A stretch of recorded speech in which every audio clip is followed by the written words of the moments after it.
થાનગઢ મુકામે Lions club of Thangadh સંચાલિત મુક્તિધામ ખાતે કોરોના સમયમાં પ્રભુના પ્યારા થયેલા સર્વ સમાજના પિતૃ મોક્ષ અર્થે ધૂનનું આયોજન સફળતાપૂર્વક કરવામાં આવ્યું હતું. માયાજાન ન્યૂઝ. જય શ્રી રામ. થાનગઢમાં આજરોજ મુક્તિધામ ખાતે ધૂન મંડળનું આયોજન કરવામાં આવ્યું છે, જે બપોરના 1 વાગ્યાથી સાંજના 8 વાગ્યા સુધી આ ધૂન અવિરત ગાવામાં આવશે.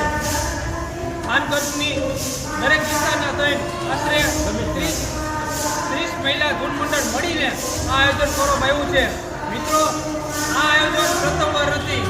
આ મહિલા ધૂન મંડળનું આ 4થું કે 5મું આયોજન છે, પણ આજનું આયોજન એ ખાસ છે, કેમ કે કોરોનાના વિપરીત કાળમાં જે કોઈ અવસાન થયા હોય સર્વ સમાજના લોકો, એના મુક્તિ અને એના મોક્ષ માટે થઈને આજનું ધૂન મંડળનું આયોજન કરવામાં આવ્યું છે.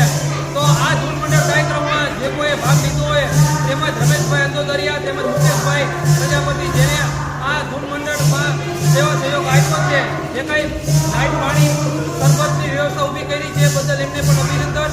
અને આવું નવું આયોજન થતું રહે.